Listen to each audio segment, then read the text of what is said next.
తిరుమలలో శ్రీవారి లడ్డూ ప్రసాదం కల్తీ పొరపాటునో లేదా నిర్లక్ష్యంగానో జరగలేదని పక్కా ప్రణాళిక ప్రకారమే జరిగిందని రాష్ట్ర మంత్రివర్గం అభిప్రాయపడింది.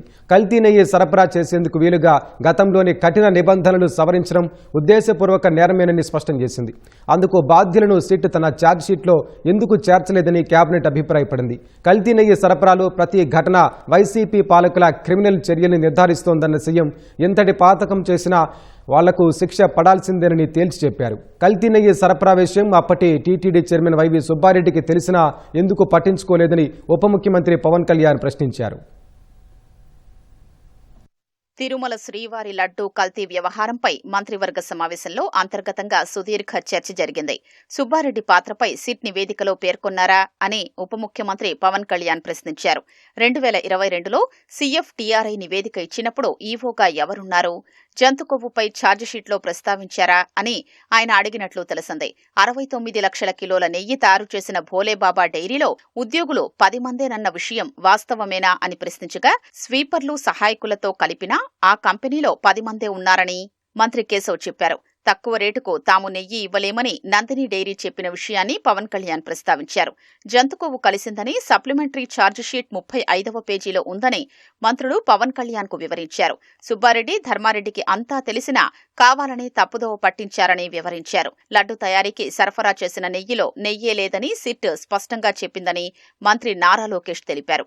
కిలోకు 25 రూపాయల చొప్పున అప్పటి చైర్మన్ వైవి సుబ్బారెడ్డి పిఏ చిన్న అప్పన్న కంపెనీల నుంచి వసూళ్లు చేసినట్లు తేలిందని లోకేష్ వివరించారు. కల్తీ నెయ్యి సరఫరాకు సహకరించిన అధికారులతో పాటు తెర వెనుక ఉన్న నాటి టీటీడీ పెద్దల వ్యవహారం తేల్చాల్సిందేనని, ఇదొక మహాపాపమని మంత్రులు అన్నారు. కుట్రదారులు, సూత్రధారుల పేర్లను సిట్ ఛార్జిషీట్లో ఎందుకు చేర్చలేదని ప్రశ్నించారు. వైసీపీ తమ తప్పు ఒప్పుకోవడం లేదని, పైగా ఎదురుదాడి చేస్తోందని మండిపడ్డారు. 2 కంపెనీల కోసం టెండరు నిబంధనలు మార్చేసి కల్తీ నెయ్యి సరఫరాకు నాటి టీటీడీ పెద్దలు సహకరించారని, అయినా అప్పుడు ఈవోగా ఉన్న సింఘాల్ పట్టించుకోకపోవడమేంటని మంత్రులు ప్రశ్నించారు. సిట్ తమ ఛార్జిషీట్లో చాలా అంశాల్లో లోపాల్ని గుర్తించడానికే పరిమితమైందని పలువురు మంత్రులు ప్రస్తావించారు. దీనికి కారకులైన పెద్దల్ని నిందితులుగా చేర్చలేదన్నారు.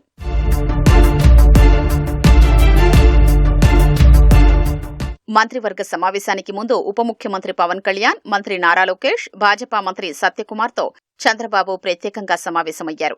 ఈ సందర్భంగా సిట్ నివేదిక, తీసుకోవాల్సిన చర్యలపై చర్చించారు. తిరుమలలో నెయ్యిలో కల్తీ ఎలా మొదలైంది, దాన్ని వైసీపీ వాళ్లు ఎలా తప్పుడు దారిలో మళ్లించి ప్రభుత్వంపై ఎలా ఎదురుదాడి చేస్తున్నారనే అంశాల్ని వివరించారు.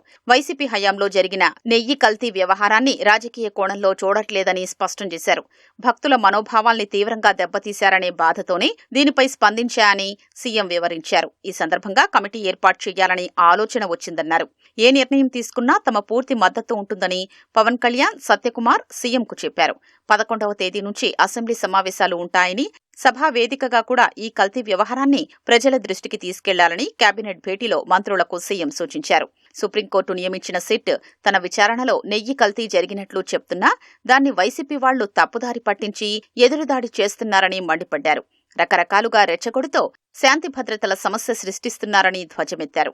దాంతో నెయ్యిలో కొవ్వు కలిసిందనే నిజాన్ని మరుగున పడేలా చెయ్యాలనేది వారి కుట్ర అన్నారు. ఎన్డీడీబీ ఇచ్చిన నివేదికలోనూ నెయ్యిలో జంతువుల కొవ్వు కలిసినట్లు స్పష్టంగా ఉందన్నారు. ఆ విషయాన్ని సిట్ తన అభియోగ